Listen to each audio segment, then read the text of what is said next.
Assalamualaikum warahmatullahi wabarakatuh. Bismillahirrahmanirrahim.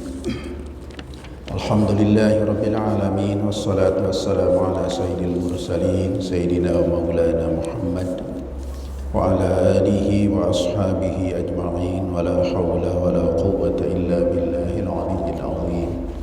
Allahumma aftah lana hikmataka wansur alaina rahmataka min khazaini rahmatika ya arhamar rahimin. Allahumma aftah lana futuhal arifin waj'alna minal ulama'il amilin waj'al a'malana khalisatan liwajhikal karim. Allahumma anfa'na bima 'allamtana wa 'allimna ma yanfa'una wa zidna ilma warzuqna fahma. Walhamdulillahi ala kulli hal wa na'udzu billahi min hali ahlin nar. Wa sallallahu ala sayyidina Muhammad wa ala alihi wa ashabihi ajma'in walhamdulillahi rabbil alamin. Bapak-bapak, ibu-ibu yang saya muliakan, dalam kajian akidah dan akhlak pada subuh ini kami angkat satu tema berkaitan dengan beriman kepada Rasul-Rasulnya Allah. Seperti kita sudah pelajari pada kajian-kajian sebelumnya, bahwa rukun iman kita 6: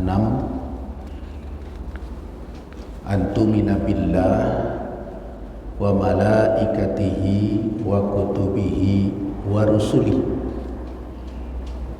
Iman dalam ajaran agama kita adalah mengimani Allah, malaikat-malaikatnya, kitab-kitab sucinya, dan rasul-rasulnya. Jadi ini rukun yang tidak bisa dikurangi, rukun iman itu. Setelah rasul-rasulnya, iman kepada hari akhirat, beriman kepada qada dan qadar.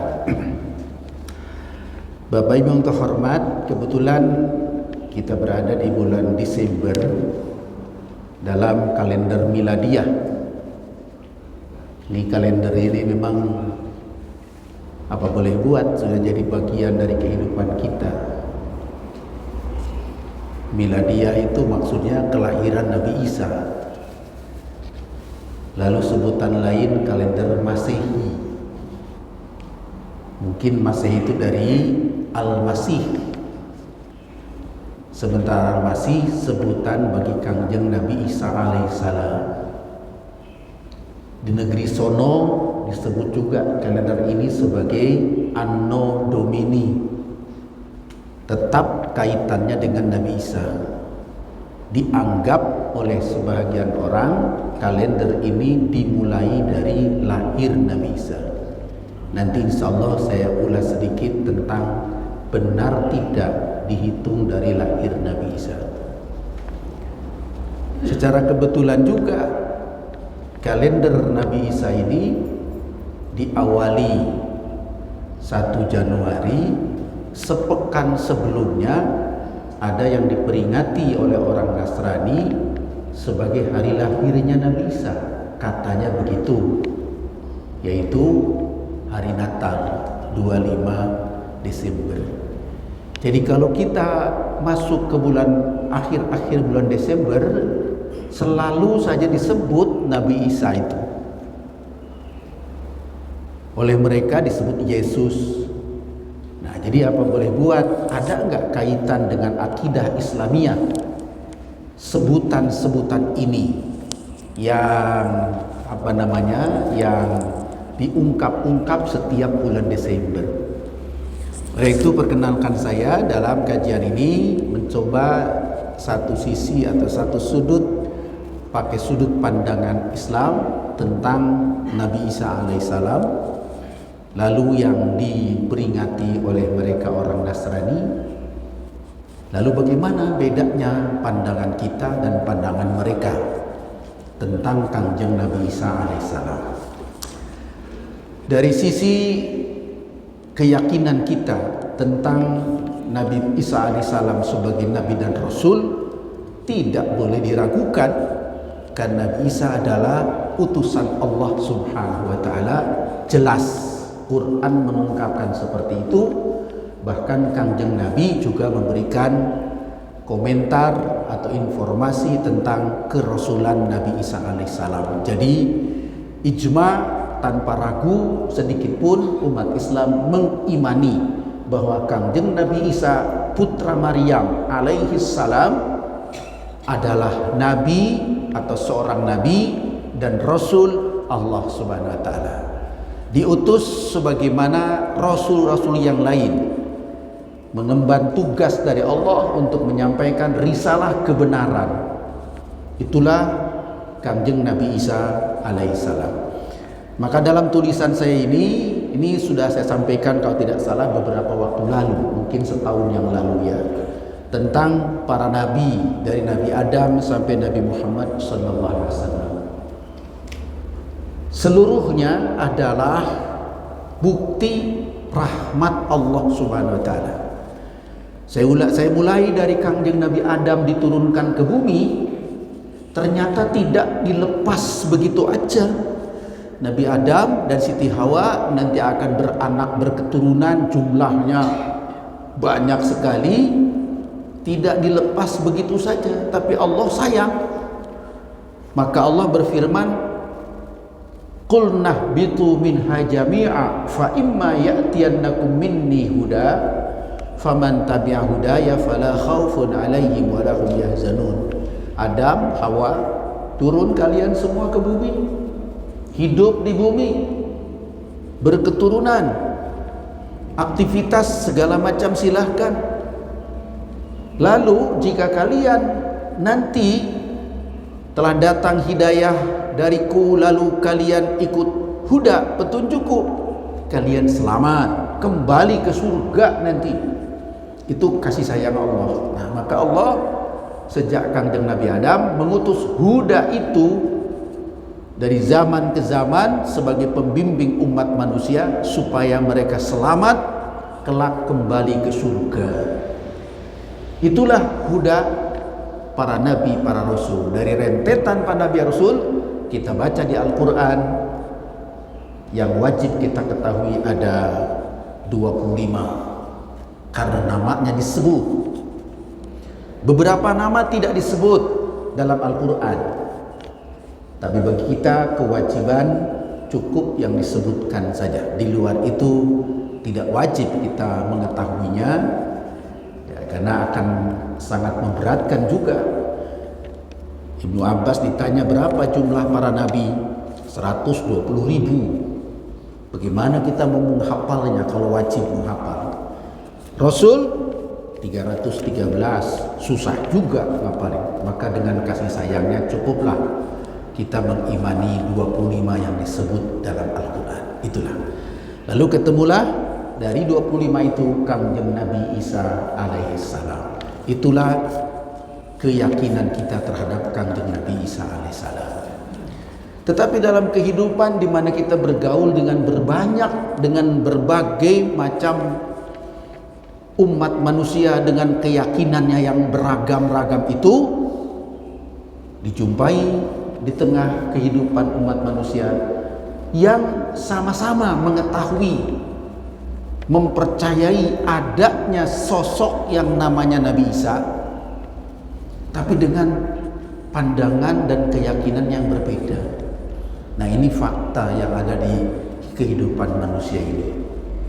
Kenapa bisa beda? Tentu saja bisa beda karena pandangan manusia berbeda-beda, pengetahuannya berbeda-beda, kemudian sumber informasinya berbeda-beda. Maka perbedaan itu adalah alami saja. Tetapi mari kita koreksi, dan bahkan sesungguhnya Quran turun untuk mengoreksi, karena anggapan sebelum Al-Quran diturunkan telah muncul anggapan yang bermacam-macam. Kalau baca kita sejarah, sebut saja sejarah gereja misalnya, bagaimana orang mengimani, mempercayai sosok Nabi Isa.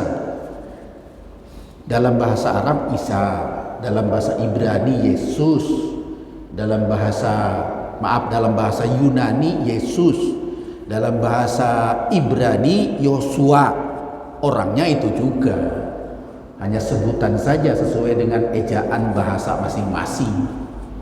Sosoknya itu juga. Saudara yang terhormat, sosok beliau bagian dari sejarah fakta. Kemudian di kalangan orang Nasrani sendiri, kalau kita baca sejarah gereja, itu muncul pandangan yang berbeda-beda. Ini dimungkinkan atau terjadi lantaran apa?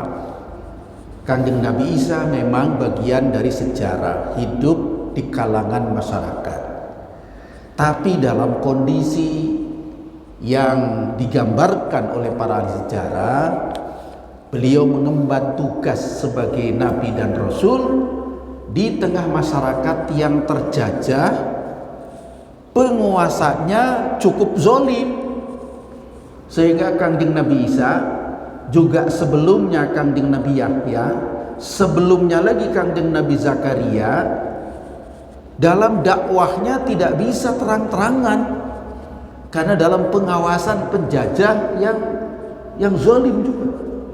Maka disebut oleh para ahli sejarah ketika itu Bani Israel yang membawa ajaran agama para nabi itu terbagi 3 kelompok, 3 golongan.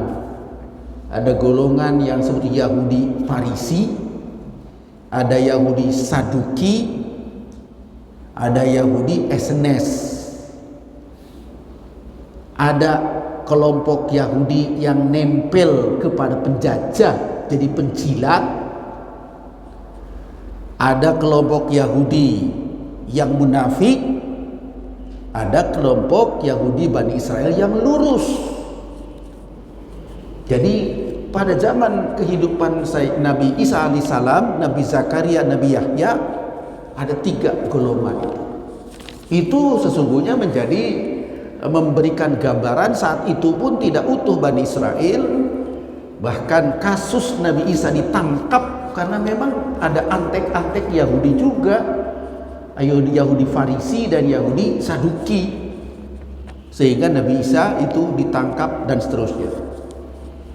Nah, kondisi seperti itu membuat nanti sesungguhnya Nabi Isa itu siapa? Nah, ini menimbulkan dugaan-dugaan dari para pengikutnya sendiri. Rata-rata sulit untuk memastikan sosok Nabi Isa itu apa. Jadi kalau dibilang agak misterius itu ya bisa. Pertama, beliau tentu lahir di kalangan orang yang dikenal saat itu, keturunan Imran, Siti Maryam putra Imran,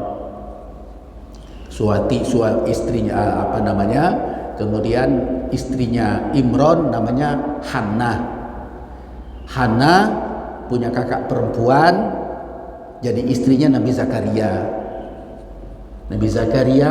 punya putra Nabi Yahya. Jadi itu orang-orang terkenal juga. Tetapi sosok kehidupan Nabi Isa tadi dari kecil sudah menjadi perbincangan. Kenapa? Dihamilkannya saja sudah misterius kata orang, karena Siti Maryam belum punya suami tapi hamil. Lahir masa kecil sudah mulai ada hal-hal yang ganjil. Nabi Isa itu ada irhas, ada sejenis mukjizat yang Allah berikan kepada Kanjeng Nabi Isa alaihissalam sejak kecil. Begitu menganjak dewasa, beliau mengajarkan Taurat, menonjol juga kepintaran dan seterusnya Nabi Isa itu. Ujung-ujungnya tragis karena dikejar, ditangkap atau mau ditangkap, lalu sebagian orang mengatakan mati di tiang salib, yang mengatakan misterius entah kemana. Maka setelah tidak ada di kalangan mereka Nabi Isa, menimbulkan dugaan yang bermacam-macam. Oleh karena itu di kalangan orang Nasrani muncul satu mengatakan, oh dia itu adalah manusia biasa saja kok. Yang lainnya tidak, dia itu Tuhan. Yang lain mengatakan bukan Tuhan, separuh Tuhan. Separuh Tuhan, separuh manusia. Itu perbincangan panjang, paling tidak sampai tahun 325 Masehi. Kemudian diadakan konsili Nisea. Di konsili itu dirumuskan sesungguhnya siapa. Jadi bayangkan Bapak, 300 tahun itu orang berbincang-bincang siapa beliau. Beberapa wejangannya ya diingat, dicatat dan sebagainya, tapi hakikat beliau siapa? Perbincangan panjang. 325 tahun, 3 abad lebih jadi perbincangan. Berarti ketidakjelasan pandangan masing-masing orang tentang beliau itu berkembang jauh. Muncullah aliran Athanasius mengatakan begini-begini. Muncul lagi Uskup Arius mengatakan begini-begini. Jadi ada lagi Nestorius begini lagi. Jadi itu misterius, sosok beliau itu cukup lama. Tetapi bukan berarti kebenaran tidak ada. Kebenaran tetap ada. Di kelompok orang tertentu yakin Nabi Isa adalah hamba Allah, mendapat wahyu dari Allah, mengajarkan kebenaran. Ada, tapi itu kecil kelompok itu. Justru yang berkembang lebih luas itu yang tadi dalam pemahamannya mereka masing-masing. Sudah hormat terhadap kondisi seperti itu, maka Al-Quran turun memperjelas siapa sesungguhnya Kangjeng Nabi Isa alaihissalam. Sudah hormat, maka di tulisan ini saya kutip pengakuan Kangjeng Nabi Isa sendiri siapa dirinya. Maka saya kutip dari surat Maryam. Karena cukup unik nih, cukup menarik bagaimana surat Maryam itu turun lalu dibacakan, direspon oleh orang-orang Nasrani. Ya, pada saat itu saya mengungkapkan sekelumit kisah berkaitan dengan surat Maryam ini. An Ummi Salamah binti Abi Umayyah bin Al-Mughirah zauji Rasulillah sallallahu alaihi wasallam. Ini kisah diungkapkan oleh istri Kangjeng Nabi yang bernama Ummu Salamah. Qalat, beliau mengatakan, faqala Najasyi li Ja'far bin Abi Thalib radhiyallahu anhu. Kata Ummu Salamah, Ja'far bin Abi Thalib bercerita tentang apa? Tentang pengalaman di satu negeri yang rajanya orang Nasrani, Habsyi, Ethiopia. Rajanya bernama atau sebutannya Najasyi, bukan nama pribadi sebenarnya Najasyi itu.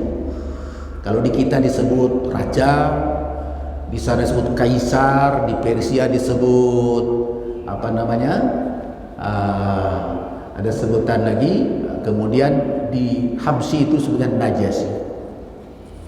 Ini kejadian ketika apa? Ketika Kangjeng Nabi Muhammad awal mengajarkan Islam, pengikutnya baru sedikit, banyak dianiaya oleh orang Quraisy, lalu dianjurkan hijrah oleh Kangjeng Nabi kepada mereka untuk supaya paling tidak menyelamatkan diri dari aniaya yang dilakukan oleh orang-orang Quraisy, nyebrang melewati Laut Merah ke Afrika sampai ke Habsyi. Di situ ada negara, ada satu negara yang dipimpin oleh raja yang adil beragama Nasrani. Itulah yang saya maksudkan Najasyi. Berangkatlah rombongan, di antara rombongan ada Ja'far bin Abi Thalib, ada Ummu Salamah yang nanti akan jadi istri Kangjeng Nabi. Waktu itu belum nikah dengan Kanjeng Nabi, dia masih suami dari Abu Salamah, tapi termasuk Islam generasi awal. Berangkat termasuk Sayyidina Utsman, berangkat ke Najasyi berlindung karena di Mekah tidak aman, ada yang dibunuh macam-macam, sudah berlindung sana. Itu negeri rajanya baik. Maka Rasul rekomendasikan kepada mereka berangkat. Nah, ini cerita pengalaman di negeri orang, di Habsyi, rajanya raja Nasrani. Beberapa umat Islam memperoleh suaka di situ.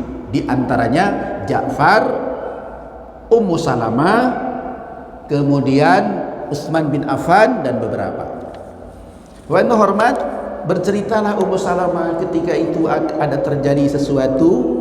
Kata beliau, faqala Najasyi di Ja'far bin Abi Thalib radhiyallahu anhu. Terjadi dialog dari Raja Najasyi dengan Sayyidina Ali bin Abi Thalib. Apa kata Najasyi? Hal ma'aka mimma ja'a bihi anillah min syai'in. Karena Najasyi nanya, kalian siapa? Kalian ini, kami ini orang-orang Mekah. Kami pengikut ajaran yang diajarkan oleh sang Nabi yang baru diangkat oleh Allah. Selama ini kami jahiliyah, kelakuan kami amburadul, akhlak kami bobrok. Tapi ada Nabi yang baru diutus, wahai Tuan Raja. Tetapi mereka menganiaya kami, maka kami mohon perlindungan di negeri Tuan di sini. Kira-kira begitu. Lalu ada pertanyaan, hal ma'aka mimma ja'a bihi anillah min syai'in. Coba, ada ajaran apa yang diajarkan oleh nabimu itu di negeri Mekah kepada kalian? Ini pertanyaan Najasyi ke rombongan sahabat Rasul yang dilindungi di negeri Najasyi itu. Maka majulah Ja'far bin Abi Thalib. Faqala Ja'far, na'am, oh ada yang diajarkan oleh Nabi kami itu. Setelah itu,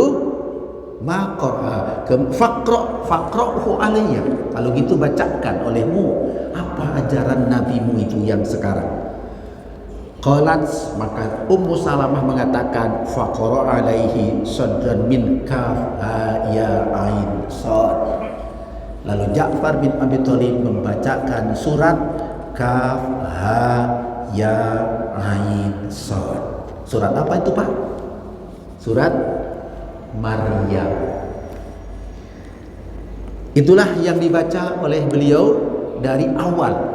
A'udzu billahi minasy syaithanir rajim. Bismillahirrahmanirrahim. Kaf ha ya ain sad. Dzikru rahmati rabbika 'abdahu Zakaria idznada, dan seterusnya dibaca. Itu surat Maryam sampai ayat 33. Isinya apa, Tuan? Menceritakan Nabi Yahya, Nabi Zakaria, yang lama tidak punya putra, lalu punya putra Nabi Yahya. Nyambung ke kisah Siti Maryam. Dibaca satu di antara yang saya tulis kotak. Sampailah kepada ayat di surat itu yang dibaca oleh Ja'far di hadapan sang raja. Fasyarat ilaihi qalu kaifa nukallimu man kana fil mahdi sabiyya. Kisah itu menerangkan bagaimana Siti Maryam dipilih oleh Allah menjadi ibu dari seseorang yang nanti namanya Nabi Isa, padahal beliau tidak punya suami. Berat memang ketika malaikat Jibril menyampaikan kabar itu ke Siti Maryam. Bahkan dia mengatakan, saya kan tidak punya suami. Tapi malaikat mengatakan, Allah untuk ingin menunjukkan kekuasaannya, ada manusia bisa lahir tanpa ayah. Yang dipilih sebagai ibunya Siti Maryam yang sangat soleh dari kecil. Maka kalau baca lengkap surat Maryam, kita terharu membaca itu. Bagaimana Siti Maryam dilahirkan, asalnya dinazarkan oleh ibunya bahwa Siti Maryam akan mengabdi di Masjidil Aqsa. Ketika dihamilkan oleh ibunya Siti Hannah, lalu ayahnya meninggal, Imran meninggal, sehingga dia lahir yatim.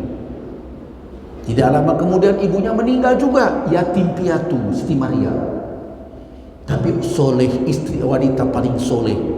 Lalu dirawat oleh uak berarti ya, uaknya ya, Nabi Zakaria alaihissalam.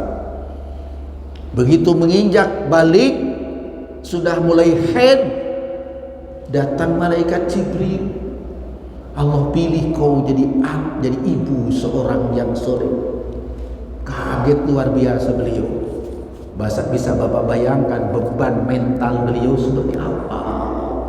Tapi seorang wanita yang soleh, yang selama ini juga luar biasa kesolehan ketaatannya kepada Allah, diterima apa adanya. Tapi bebannya begitu hamil makin besar. Ada mengatakan cuman sampai 8 bulan, ada mengatakan 9 bulan, sudah waktunya lahir.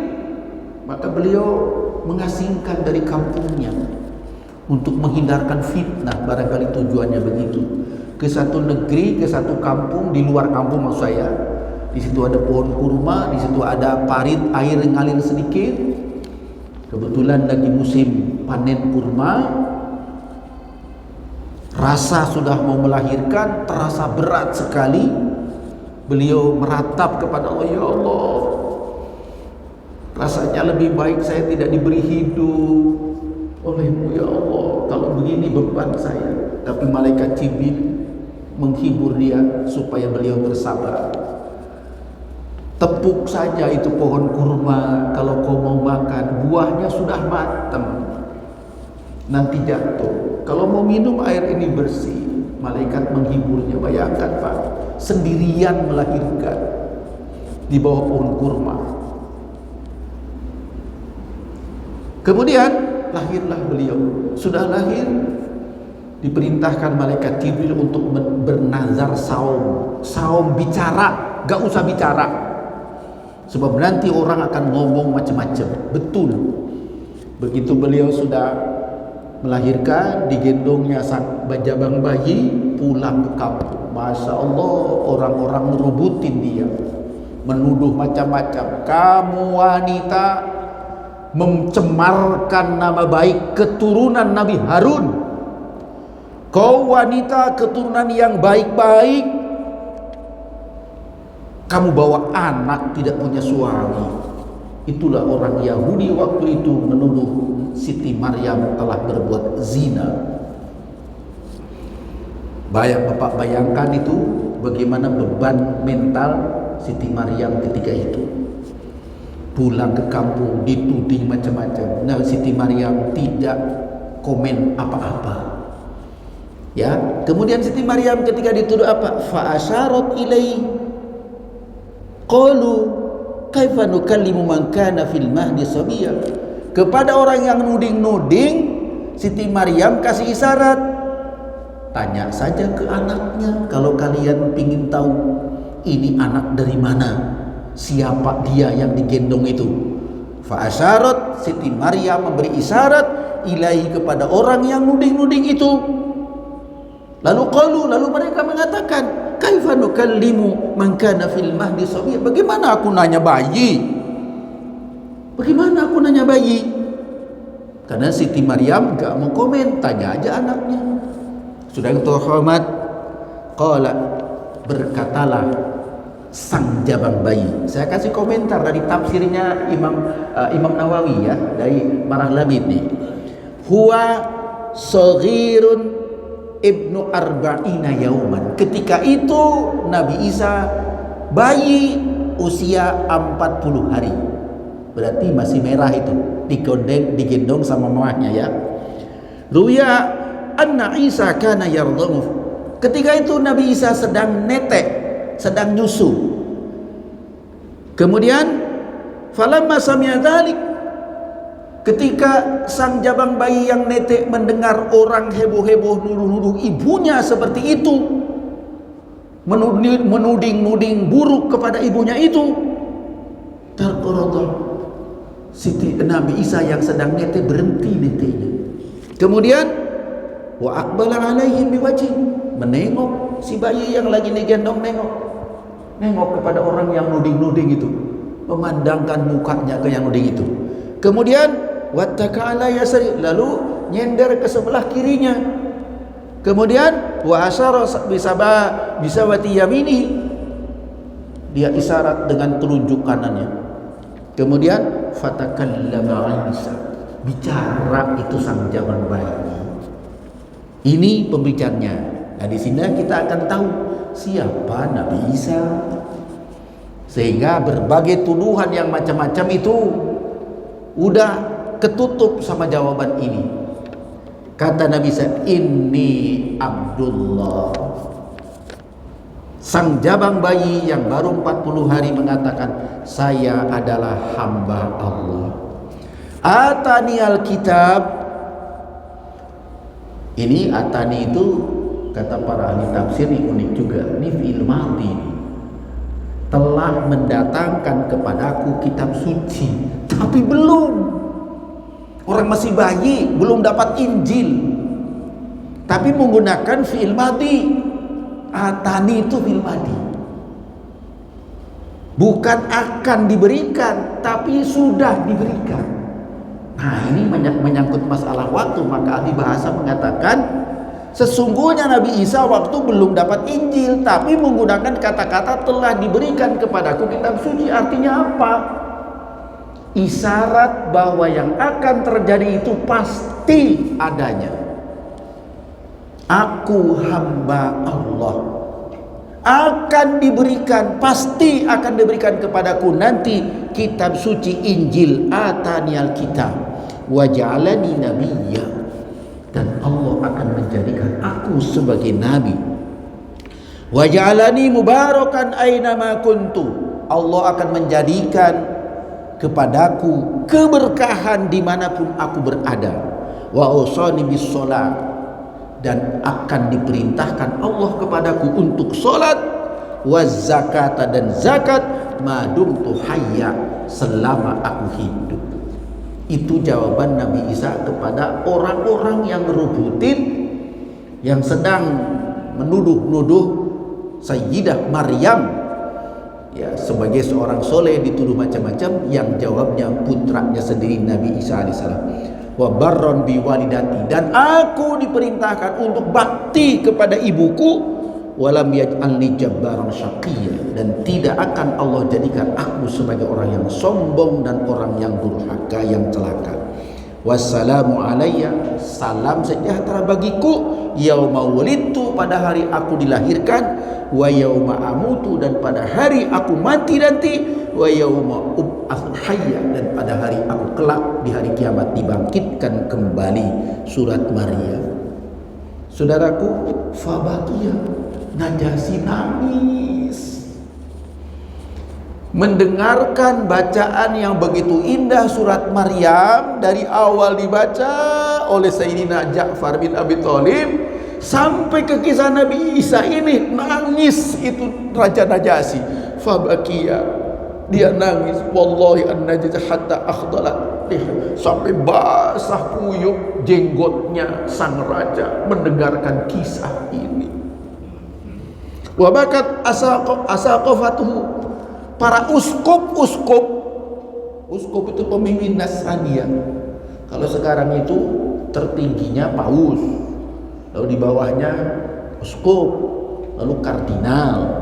Itu struktur Katolik ya. Dan para uskup-uskupnya pun nangis sampai basah semuanya itu ketika mendengar dibacakan surat Maryam itu. Summa qala lahum Najasyi, setelah nangis tentu saja mungkin mengeringkan air matanya, lalu Najasyi berkata, inna hadza, sungguh ini, walladzi ja'a bihi Isa liyakhruja min mishkati wahidah, ini sungguh yang dibacakan olehmu dan yang diterima wahyunya oleh Nabi Isa datang dari sumber yang sama, Allah Subhanahu wa ta'ala. Najasyi nangis mendengar itu, lalu dia bilang, kalian aman tinggal di tengah kami. Beberapa tahun berikutnya Rasulullah kirim surat ke Najasyi supaya masuk Islam. Diterima surat Kanjeng Nabi, dibuka, dicium oleh beliau, diletakkan di dahinya, digulung kembali surat Rasulullah, dimasukkan ke kotak gading gajah, disimpan di singgasannya, panggil Ja'far, aku mau bersyahadat. Raja-raja. Beberapa 1 tahun kalau tidak salah setelah masuk Islam, tiba-tiba malaikat Jibril datang ke Madinah mengabarkan Najasyi telah wafat. Maka Rasul kumpulkan semua di Madinah, kumpul semua, kita sholat jenazah gaib. Itu asal usul sholat jenazah gaib. Di sholat jenazah gaib dari Madinah karena Najasyi telah wafat sebagai raja Islam yang tadinya adalah raja Nasrani. Itulah sekelumit fahmin Raja Najasyi, surat Maryam, dan Ja'far serta rombongan. Saya kembali kepada, kalau begitu siapa Nabi Isa alaihissalam? Nah, dalam ayat ini jelas Nabi Isa adalah hamba Allah, ditakdirkan oleh Allah lahir ke dunia tanpa bapa, dari seorang ibu yang masih gadis yang namanya Siti Maryam. Tugasnya menyampaikan dakwah kebenaran, lalu beliau pun mengajarkan syariat yang dijalankannya syariat Kanjeng Nabi Musa, melanjutkan kitab Taurat. Dialah Nabi Isa alaihissalam. Kemudian kita banding sekarang bagaimana pandangan agama Nasrani. Maka saya membuat petak perbedaan ini. Ya, dalam agama Islam jelas, saya tadi sudah sebut Nabi Isa namanya Isa, di Quran ditulis begitu, putra Maryam. Disebut juga Al-Masih. Apa Al-Masih itu? Al-Masih itu orang yang diurapi kepalanya. Apa maksudnya? Dilantik jadi imam.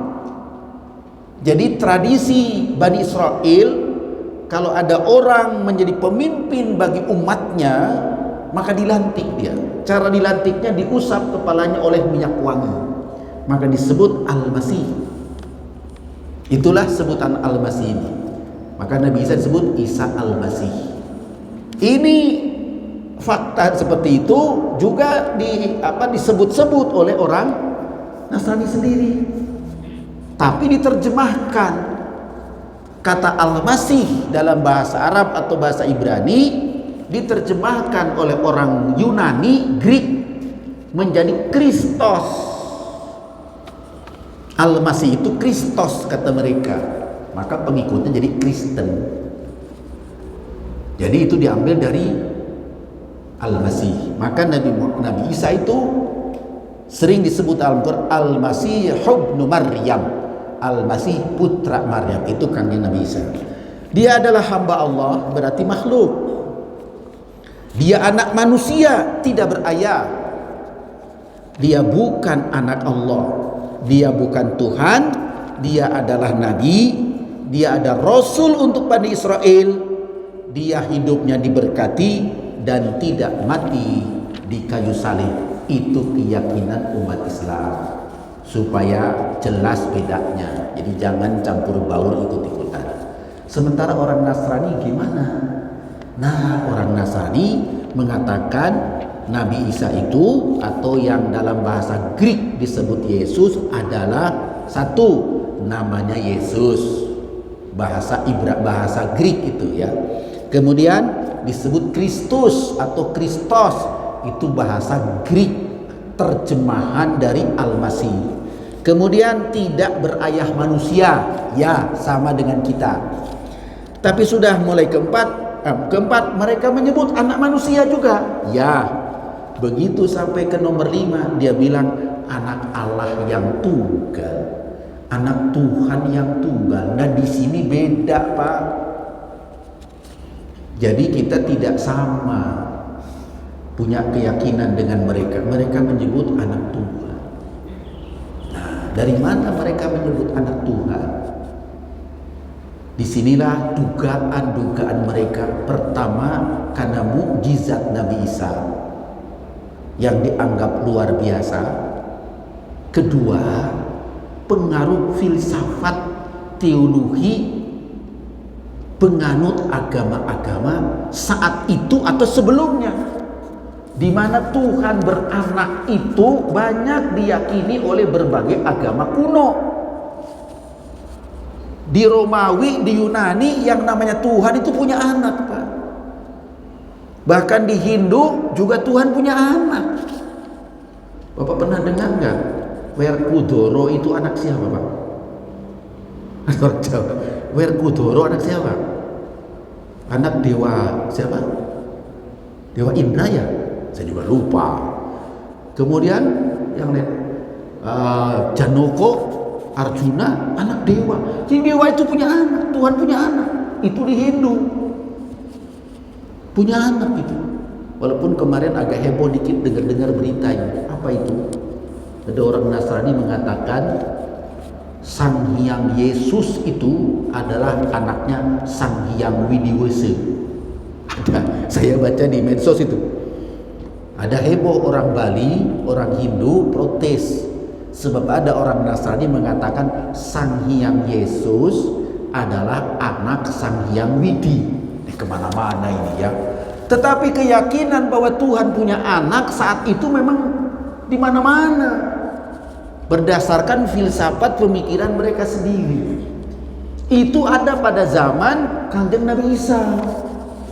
Maka beberapa orang dalam teori ketuhanannya terbersit dalam pikiran mereka bahwa rupanya Yesus itu anak Tuhan. Karena dia tahu pencipta alam itu Allah, dibilangnya anak Allah. Jadi di situ asal usul. Bapak bisa pelajari dalam sejarah gereja bagaimana muncul keyakinan bahwa Nabi Isa anak Tuhan. Lalu ditambah lagi, apa tambahnya? Nabi Adam manusia pertama membawa dosa warisan. Nabi Adam lahir ke dunia membawa dosa. Seluruh anak-anaknya membawa dosa warisan. Sudah dosa warisan, anak Adam tambah lagi dosa biasa. Jadi sudah dosa warisan, dosa biasa juga kelakuannya masing-masing. Dari Kanjeng Nabi Adam ke Kanjeng Nabi Nuh, Kanjeng Nabi Ibrahim, terus sampai zaman Nabi Isa alaihissalam banyak dosa. Lalu kata mereka, waduh, manusia ini tidak bisa diselamatkan kalau gitu, karena sudah kelibet dosa. Maka harus diselamatkan. Caranya gimana? Hanya Tuhan yang bisa nebus. Manusia tidak bisa, karena manusia semuanya adalah penuh dengan dosa. Tidak mungkin yang penuh dengan dosa menebus dosa. Maka menebusnya adalah yang bersih. Terpikir oleh mereka yang bersih cuma Tuhan. Maka yang bisa nebus adalah harus anak Tuhan. Nah, sampai di situ ketemu lagi, kalau gitu Yesus itu mati di kayu salib dalam rangka menebus dosa manusia. Disebutlah sebagai anak Tuhan penebus dosa. Ini semua disebut oleh Al-Quran dhannun saja, hanya dugaan permainan akal mereka reka siapa sebenarnya Kanjeng Nabi Isa alaihissalam yang hidup di tengah mereka dengan berbagai kondisinya tadi. Ujung-ujungnya diyakini sebagai dia adalah anak Tuhan yang tunggal. Tapi masih menyisakan pertanyaan, kalau anak Tuhan itu Tuhan atau bukan? Nah ini, karena disebut di kitab suci dia tuh anak manusia juga, maka muncul anggapan dia anak Tuhan sekaligus anak manusia. Wah, repot lagi. Lalu anak Tuhan itu diciptakan atau menciptakan? Mikir lagi, berarti anak Tuhan diciptakan tapi sekaligus menciptakan. Nah dia Tuhan, tambah ribet lagi. Jadi Tuhan terhormat tidak pernah bisa dijawab misteri ketuhanan di kalangan mereka. Oleh mereka disebut misteri, jadi tidak terpikir. Itulah Tuhan-Tuhan yang berkembang menjadi keyakinan umat Nasrani sampai sekarang. Kemudian dikoreksi oleh Islam, dikoreksi oleh Al-Quran, oleh Kanjeng Nabi Muhammad SAW. Seperti ayat tadi, jangan kemana-mana. Nabi Isa itu cuma hamba Allah, Rasul Allah. Kok merembet ke Tuhan-Tuhan segala sih? Jalan keselamatan, ikutin petunjuk Allah Subhanahu wa Ta'ala, seperti awal firman Allah ke Nabi Adam. qul nahbitu minha jami'a fa imma ya'tiyannakum minni huda faman tabi'a hudaya fala khaufun 'alaihim wa lahum yahzanun. Keselamatan itu bukan harus ditebus oleh darah, menyalib orang yang tidak punya dosa. Penebusan dosa bukan. Penebusan dosa itu adalah tobat. Hentikan perbuatan buruk, ikuti jalan Allah, jalan Rasulullah. Dosa diampuni, selamat. Maka Nabi Adam mengajarkan kepada kita, Rabbana zalamna anfusana wa illam taghfir lana wa tarhamna lanakunanna minal khasirin. Dengan begitu jelas. Jadi tidak melebar kemana-mana. Nabi Isa adalah Nabi Allah Subhanahu wa Ta'ala, punya tugas seperti nabi-nabi yang lain, bahwa beliau diciptakan tanpa bapa itu untuk melengkapi bukti kemahakuasaan Allah. Saya baca dalam kitab Bada'iz Zuhur, hikmahnya Allah menciptakan Nabi Isa tanpa bapa karena Allah sudah menciptakan Nabi Adam tanpa bapa dan ibu. Allah sudah menciptakan menciptakan Siti Hawa tanpa ibu. Maka Allah menciptakan Nabi Isa tanpa ayah. Allah Maha Kuasa untuk itu semua. Jadi jangan melebar kepada anggapan yang macam-macam. Cukup Nabi Isa alaihissalam sebagai nabi, sebagai juga nabi-nabi yang lain. Beliau adalah makhluk Allah, manusia biasa, diciptakan oleh Allah. Dia makan, minum dan sebagainya, dia hidup dan mati dan seterusnya. Kemudian beliau mengemban tugas sebagai Nabi Allah Subhanahu wa Ta'ala. Hanya saja diciptakan secara khusus untuk menunjukkan Allah Maha Kuasa menciptakan makhluknya dengan cara apapun. Bapak hormat, itulah ada perbedaan antara kita dan mereka. Lantaran perbedaan itulah maka para ulama mengatakan, pertama, Islam dan Nasrani itu beda. Jangan dibilang sama. Ini ada orang mengatakan aliran pluralisme yang kebablasan, semua agama sama. Udah tahu beda kok dibilang sama lagi. Beda. Lantaran beda, hidup kita berdampingan dengan mereka sesuai dengan keyakinan masing-masing. Undang-Undang Dasar 45 pasal 29 ayat 2 itu untuk Indonesia. Kita hidup berdasarkan agama Islam, jalan. Mereka orang Nasrani jalan sesuai dengan keyakinannya masing-masing. Ketika ketemu dengan hari raya, nah ini jadi perbincangan terus-menerus, nggak habis-habisnya. Saya berpendapat, Pak, umat Nasrani berhari raya silahkan sesuai keyakinannya, rayakan masing-masing. Silahkan, kita tidak akan ganggu dan tidak mau mengganggu, tidak boleh mengganggu sesuai keyakinannya. Kita umat Islam, hari raya Idul Fitri, Idul Adha, rayakan oleh kita, tidak ada orang ganggu. Itu namanya toleransi, bukan intervensi. Saya tanya, intervensi apa nih? Saya mau tanya juga nih. Kita umat Islam mengucapkan selamat Natal kepada orang Nasrani, padahal Natal itu adalah memperingati lahirnya anak Tuhan. Dalam pandangan Islam, menyebut saja Allah punya anak itu menodai Allah itu dalam pandangan kita. Lalu orang yang menodai itu oleh kita sebut selamat. Selamat ya, selamat percaya kepada anak Tuhan. Kata seorang Islam, tentu tidak pantas itu. Tidak ada kaitan dengan akidah kita, bahkan bertolak belakang. Lebih baik abstain saja.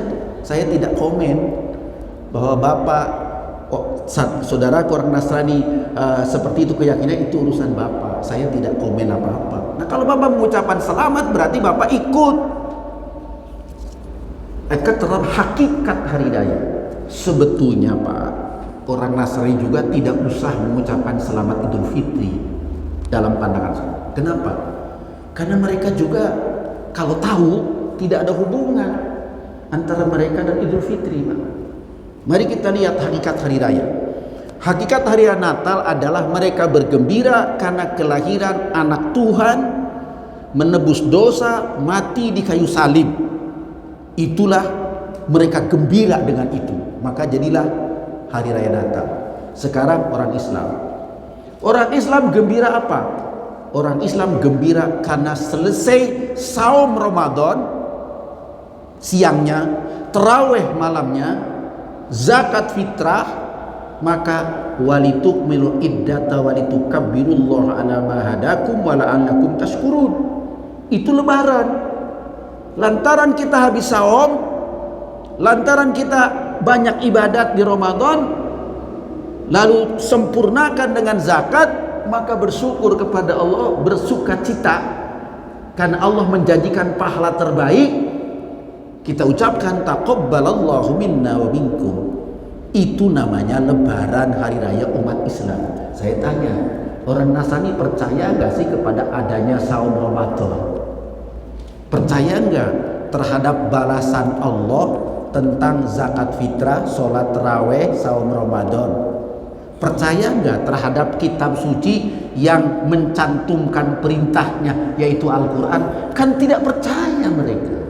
Tidak percaya kepada kitab suci Al-Quran, tidak percaya kepada Nabi Muhammad, tidak percaya kepada ayatnya, tidak percaya kepada saum Ramadan, tidak percaya kepada sholat taraweh, tidak percaya kepada zakat fitrah. Kok mengucapkan selamat sih?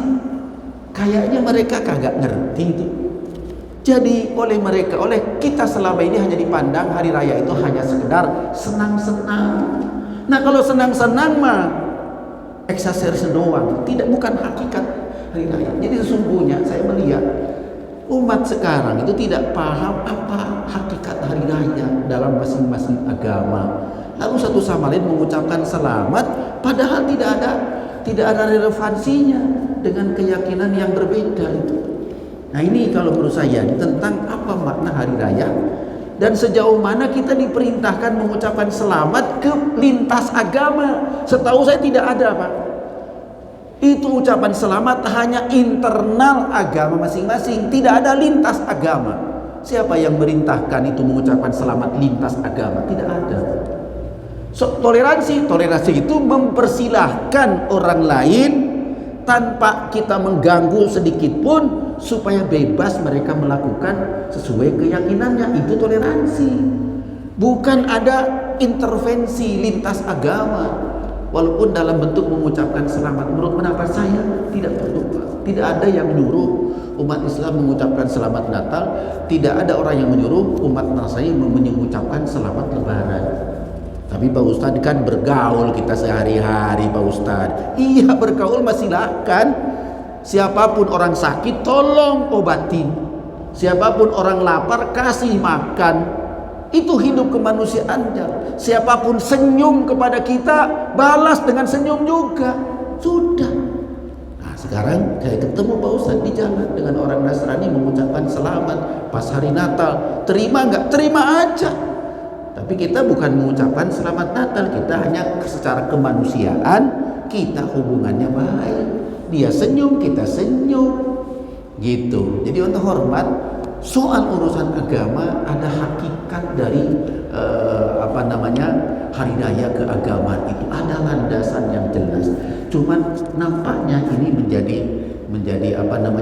menjadi dangkal makna dari hari raya yang dilaksanakan zaman sekarang ini. Yang ada cuman aksesorisnya aja, saling mengucapkan selamat tanpa dihayati apa makna sebenarnya. Lalu kita bertanya lagi begini, Pak Ustaz, kan bukti kita baikan sama mereka itu kan kita mengucapkan salam, Pak. Bukti baikan itu, bukti baik hubungan dengan mereka itu mengucapkan salam. Kalau menurut saya tergantung, Pak. Ucapan itu ada kalanya diperlukan, ada kalanya tidak. Saya ambil contoh, Pak. Bapak punya istri, akur nggak sama istri? Akur. Harmonis? Tapi saya mau tanya, apa Bapak suka mengucapkan I love you tidak sama istri? Mungkin adalah satu dua ya. Rata-rata nggak perlu ngomong I love you. Tapi harmonis kan? Iya. Jadi ucapan itu tidak wajib. Mengucapkan I love you tidak wajib, tapi hubungan baik. Kita bertetangga dengan non-Islam, tidak usah ucapan selamat Natal. Kalau kita bareng-bareng dalam kebaikan sehari-hari secara kemanusiaan, sudah cukup. Tidak usah ada kata-kata Apalagi kata-kata itu punya konsekuensi tadi, hakikat dari kata-kata itu masuk mengakar kepada akidah keyakinannya masing-masing. Dengan hormat itulah kira-kira kami sampaikan berkaitan dengan beriman kepada Kanjeng Nabi Isa alaihissalam, bagian dari rukun iman kita, tidak bisa dipungkiri. Tapi yakini dengan benar, makrifat dengan benar, sesungguhnya bagaimana mengimani Nabi Isa yang benar. Hati-hati, jangan keserempet-serempet, nyerempet-nyerempet anggapan atau keyakinan agama lain. Saya tambahkan satu lagi kepada apa yang kami dalam pendahuluan tadi, bahwa tahun Masehi itu ternyata juga apakah betul ada hubungan dengan kelahiran Kanjeng Nabi Isa? Dulu memang dianggap begitu. Saya mencantumkan beberapa tulisan para pakar. Denis Lebetit di tahun 540 mengatakan Nabi Isa lahir tahun 1. Tapi kemudian penelitian lebih cermat memunculkan keliru. Di antaranya Vincent Taylor mengatakan bukan, yang benar 8 sebelum Masehi. Datang lagi agak miring dikit, Powell Davis tahun 59, dia mengatakan bukan, yang benar tahun 6 sebelum Masehi. Nah, kebetulan saya punya buku yang terakhir nih, H.G. Wells nih, Outline of History. Dia adalah peneliti sekaligus orientalis dari Inggris. Cukup terkenal orang beliau itu. Saya punya buku beliau, yang benar kata dia adalah 4 sebelum Masehi. Dikaitkan dengan ayat-ayat kitab suci, bukti sejarah, sebab ada peristiwa sensus penduduk dan sebagainya pada zaman itu. Kesimpulan yang benar adalah 4 sebelum Masehi. Kalau begitu, tahun itu sudah lepas hubungannya dengan Nabi Isa, tapi masih disebut tahun Masehi juga, dianggap dari Nabi Isa. Padahal ahli sejarah mengatakan sudah lepas hubungan dengan Nabi Isa. Tapi tahun demi tahun sudah terlanjur berjalan sampai sekarang. Pekan depan sudah 2025. Pertanyaannya, itu tahun dimulai dari kapan? Nah, itu akan menjadi penelitian para ahli. Saya lebih condong mengatakan tahun itu karena sudah lepas sebutan kaitannya dengan Kanjeng Nabi Isa, kita boleh sebut ya udah itu tahun kalender kerja aja dah. Ya, kalender kerja, karena kita sehari-hari bekerja, beraktivitas, lalu menggunakan kalender tanggalan yang sudah berjalan, yang insya Allah sebentar lagi masuk ke 2025. Saya lebih condong berpendapat tahun itu adalah tahun aktivitas kita, tahun kerja kita. Bahkan pengurus masjid membuat jadwal khotib pakai tahun itu juga ya. Dan lain sebagainya. Ya, apa boleh buat? Gajian juga pakai itu, bayar listrik juga pakai itu. Ya sudah, yang jelas tahun aktivitas kita. Bahwa faktanya sudah tidak ada hubungan dengan Nabi Isa, ya bagi kita nggak apa-apa. Kita tidak ada kaitan apa-apa. Yang penting itu mah kalender mah butuh kita untuk untuk manajemen aktivitas kita, baik pribadi, masyarakat, bahkan negara. Ya, tetapi sebutan dari mana asal usulnya itu nampaknya sudah tidak penting sekarang ini. Tapi satu lagi yang penting, yang tidak diragukan lagi, yaitu kalender Hijriyah. Nah, kalau Hijriyah benar itu dari hijrah Kanjeng Nabi Muhammad sallallahu alaihi wasallam ya. Saya tambahkan sedikit lagi, mohon maaf. Belum lama saya dikirimin WA oleh kawan. Apa itu? Hari ini adalah hari yang bagus, yaitu tanggal 12 bulan 12 tahun 12. Waktu itu mau terjadi kiamat. 12.